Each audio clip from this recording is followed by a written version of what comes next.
Yeah.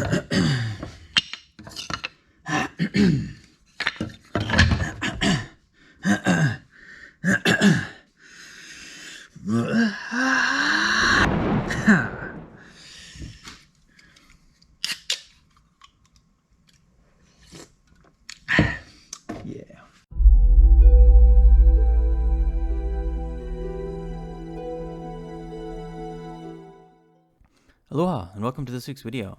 This week I'm going to be working on a taiaha. So a taiaha is a Maori weapon from Aotearoa or New Zealand. This is going to be part 1, and I'm going to be working primarily on the tinana, or the body of the taiaha. That's the round handle that goes into the blade. This is going to be a combination piece, just like some of my previous pieces. So the design style is going to be a taiaha, but the wood I'm using here is Hawaiian Koa wood. This is a dark koa. It's a very beautiful wood. I'm very excited to make this piece, and so let's get into it. One of the first problems I had with this specific piece of wood was that it had a warp to it. And so all I'm doing here is I'm trying to see to what extent the warp was. Usually what I do when I get a piece of wood that's pretty warped like this is I'll square off the whole piece. But it had a little bit too much of a bend to it, and so I was kind of concerned if I tried to square it off that I'd be cutting too much off. And so instead what I decided to do was just find a center line, and then from there I would draw in my piece and just cut out the piece from inside of, what's there. That way I'd be kind of mitigating any type of warpage that is on it.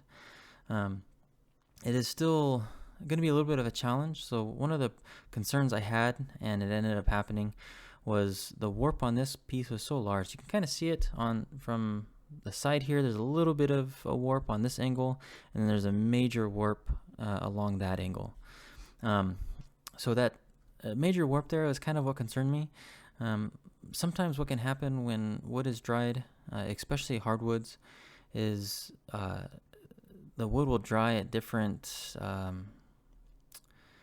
times. And so like the wood inside versus the wood outside, the exterior, and that can result in a buildup of tension and pressure inside of the wood, and that can result in warping. So that might have been what happened here, and I think that is what happened here, and you'll see it here in a little bit. Before I get to that though, I'm just drawing out the rough sketch. I'm actually drawing it out larger than what it's going to be. The reason why I'm doing that is this is only my second taiaha that I've made. I've made one before, but I'm just not very comfortable or familiar with this style of piece. And so I wanted to make sure and have plenty of material. The worst thing you can do is cut off too much material, and then you can't go back. So the carving with wood is subtractive, right? You're taking away from the material, not additive, where you're adding material to it. So you want to be careful. Obviously, you can glue wood to it, but if you want to be one continuous piece, then you want to be a little bit more careful. So I drew out the whole piece. I'm going to go ahead and cut it out now on my bandsaw. Because of how thick this koa wood was, I would not have been able to cut this piece out with my other bandsaw. It just wouldn't have worked. It was far too thick and far too long of a cut. My other bandsaw just wouldn't have been able to handle it. It would have overheated. It would have slowed down, burned the wood. So I just absolutely love the bandsaw I have here. Once I cut it into general shape, it was still a little bit too large, and so what I decided to do is I'm going to go ahead and resaw it. So when you resaw a piece, you're cutting it down to a specific width. Now, I thought about resawing the whole thing and maybe even cutting it in half so that I'd have two sections. The problem is the top section of the taiaha. You can see the very end, that's closer to my hand there. That top section of the taiaha, there's two components to that. There's the arero, which is the tongue or the spear point, and then the upoko, which is the head. And those are carved. And on the last taiaha I made, I carved in the upoko. I didn't tie in the arero, the tongue. I'm going to attempt to do both this time. And so I wanted to leave plenty of material so that I kept everything in line and in balance.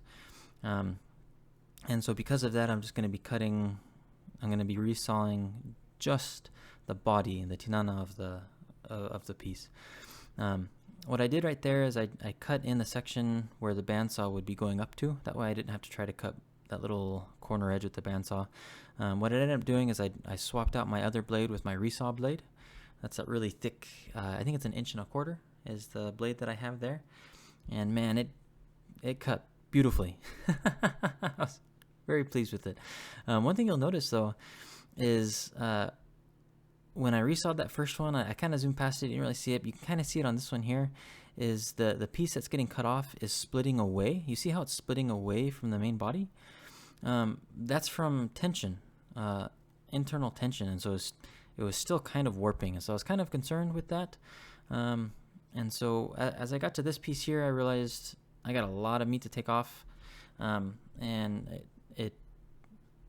I just wanted to go slow. And make sure that I kept track of any additional warping that might occur as I continue to work down on the piece. One tool that I probably should get that I don't have is a wood straight. That's what this is here. I've seen a lot of people use it for making bow and arrows, like the bow of the bow and arrow and that type of woodworking. It's really good for that. I don't have one. I don't normally make pieces like this, and so I just haven't thought to get one. I might get one and practice on like a 2x4. I definitely wouldn't start it on this piece. So I'm just going to be shaping it with my angle grinder. I am going to be shaping a little bit of the top section, but in this video I'm primarily going to be working on the bottom section. One of the things that I noticed as I was shaping was it did develop a little bit of a warp from the material that I had removed. And so all I did was I just redrew my center line on this top section here. So it looks a little crooked, and that's because it originally, I cut out that top section to match the original center line, but it no longer matched the body, and so I just needed to reshape it a little bit.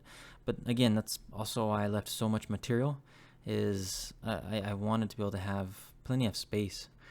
Here I'm just kind of messing around with it, but more I'm checking balance. I want to keep the balance of it about halfway through, and then just make sure it feels good in the hands. I'm not too worried about the weight yet. There's just so much material I need to remove from both the back sections and the top section that it just, I don't want to spend too much time, with the balance just yet. I still need to remove way too much wood. One thing I noticed though is it's getting difficult to keep track of the alignment. So I want to make sure that the arero, the tongue, aligns flush with the tinana, the body. And so I got to a point where I needed to remove some of that section there just so I could kind of keep track of where I was at. So I went ahead and cut that down a little bit with the bandsaw, and then I'm going to go ahead and shape it just a little bit. Not a lot. I really just want to make sure that its shape is going to be pretty much staying in line with the body. You can see it's just way too thick, but that's okay. I'm going to be cleaning all that up later. I just want to make sure that I have plenty of room for air. One thing you can't really see, just because the grinding and the sanding here in a little bit is kind of a little bit too rough, but there's some very beautiful curl on the blade section of the Taiaha. I did that on purpose. That long piece of koa I had a beautiful section of curl, that wavy 3D effect that you see on a lot of the pieces I make. And then on the other side of the wood, it was more of a straight grain. And so the section that didn't really have heavy curl, I put that towards the top section, so that when I add in, the carvings, and I'm going to put some inlays, and then it's going to get wrapped with feathers, that would normally cover all of that beautiful curl. And so I have the curl towards the back section here. I went ahead and started sanding this back section.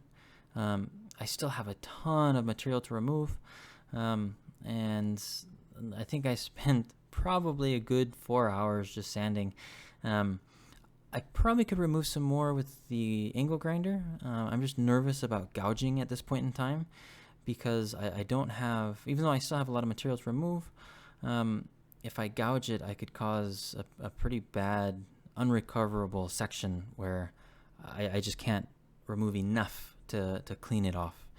And so from this point forward, I'm going to be sanding. The rest of it is sanding. I'm going to finish the body up until about probably 320 grit. And then once I get the body to a good section, that's when I'm going to move to the top section, the arero and the upoko. That section's probably going to take me a while just because it's a little bit outside of my skill set. I'm not really heavy into engraving and those types of beautiful, intricate patterns. But I really wanted to add it to this piece. Those patterns are very prevalent inside of Maori carving, and I wanted to, as much as I could within my capability, honor the designs and artistic nature of the people of Aotearoa. I hope you really enjoyed it. This is just the first part. I'm going to be finishing this up in the second part. I had another like 4 hours of video, but it was just me sanding. So I went ahead and just left that out. If you liked it, leave a like and comment below. It really helps out a lot. If you didn't like it, let me know. That also, tell me what you didn't like or something that you'd like to see me add, and I'll be happy to include that in the future.